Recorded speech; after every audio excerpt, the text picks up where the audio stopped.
नमस्कार। इस वीडियो में आपका स्वागत है। आज हम परमाणु संरचना के अंतर्गत बहुत ही महत्वपूर्ण नियम हुंड का नियम या हुंड का उच्चतम बहुलता का नियम जानेंगे। तो आइए, बहुत ही महत्वपूर्ण नियम है परमाणु के उपकोष में इलेक्ट्रॉन भरने संबंधी हुंड का उच्चतम बहुलता का नियम। तो आइए जानते हैं हुंड ने परमाणु में इलेक्ट्रॉन भरने संबंधी कौन सा नियम प्रतिपादित किया। तो समान ऊर्जा वाले कक्षकों में इलेक्ट्रॉन इस प्रकार प्रवेश करते हैं कि पहले इलेक्ट्रॉन रिक्त कक्षकों में जाते हैं, फिर उसका युग्मन करते हैं। पुनः जाने, समान ऊर्जा वाले कक्षकों में इलेक्ट्रॉन इस प्रकार से भरते हैं कि पहले इलेक्ट्रॉन रिक्त कक्षकों में प्रवेश करते हैं, फिर उसका युग्मन करते हैं। अथवा हम ये कह सकते हैं, किसी उपकोष के कक्षकों में इलेक्ट्रॉन तब तक जोड़े नहीं बनाते जब तक कि उस उपकोष के समस्त कक्षकों में एक एक करके इलेक्ट्रॉन प्रवेश न कर जाए, तब तक इलेक्ट्रॉन जोड़े नहीं बना सकते हैं। तो हम पुनः कह सकते हैं, समान ऊर्जा वाले कक्षकों में इलेक्ट्रॉन इस प्रकार से प्रवेश करते हैं कि पहले इलेक्ट्रॉन रिक्त कक्षकों में प्रवेश करता है, फिर उसका युग्मन करता है। आइए हम उदाहरण के माध्यम से हुंड का उच्चतम बहुलता का नियम जाने। तो हम प्रथम उदाहरण ऑक्सीजन का लेंगे। ऑक्सीजन का परमाणु क्रमांक 8। हम अबाव के नियम के अनुसार ऑक्सीजन का इलेक्ट्रॉनिक विन्यास लिखें। 1s2, 2s2 and 2p। 8 करना है, 2p 4। तो हुंड के नियम के आधार पर हम इन इलेक्ट्रॉनों को भरें। तो पहले एक इलेक्ट्रॉन जाएगा, फिर युग्मन करेगा। फिर 2s में बात करें, 2 इलेक्ट्रॉन है, पहले एक फिर युग्मन करेगा। इसी प्रकार से 2p की संरचना को इंडिकेट करें।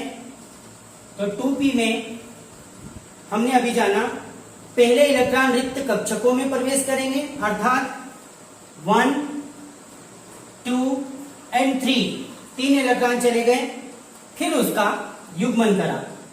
तो हम ऑक्सीजन का उदाहरण लेकर समझ सकते हैं, समान ऊर्जा वाले कक्षक, जैसे ये समान ऊर्जा वाले कक्षकों में इलेक्ट्रॉन इस प्रकार से प्रवेश करते हैं कि पहले इलेक्ट्रॉन रिक्त कक्षकों में जाते हैं, फिर उसका युग्मन करते हैं। पुनः हम दूसरा उदाहरण ले सकते हैं, क्लोरीन का उदाहरण लेते हैं। क्लोरीन का परमाणु क्रमांक 17। तो हम पुनः अबाव के नियम के आधार पर इसका इलेक्ट्रॉनिक विन्यास लिखें। 1s2, 2s2, 2p 6, 3s2 and 3p 5। ये हो गए 17। तो एक इलेक्ट्रॉन गया, दूसरा युग्मन किया। इसी प्रकार से 2s में एक इलेक्ट्रॉन गया, दूसरे युग्मन किया। 2p में 6 पूरे हैं, तो 1, 2, 3, 4, 5, 6 एक एक इलेक्ट्रॉन पहले चले गए, फिर उसके बाद में युग्मन किया। इसी प्रकार से यहां पर देख सकते हैं, 3s में एक इलेक्ट्रॉन गया, फिर इसका युग्मन किया। इसी प्रकार से हम 3p में देखें, तो 3p में 1, 2 एंड 3 ठीक है, 3 कक्षक। तो 1, 2, 3 इलेक्ट्रॉन चले गए, फिर चौथा ये है, पांचवा ये है। इस प्रकार से क्लॉकवाइज एंड एंटी क्लॉकवाइज इलेक्ट्रॉनों का चक्रण होगा, और जो पी छेद में अंतिम इलेक्ट्रॉन होगा उसका चक्रण क्लॉकवाइज होगा। तो हमने अभी यही देखा उदाहरण के माध्यम से, समान ऊर्जा वाले कक्षकों में इलेक्ट्रॉन इस प्रकार से प्रवेश करें, पहले रिक्त कक्षकों में गए, फिर उसका युग्मन किया, मीन्स पेयरिंग की।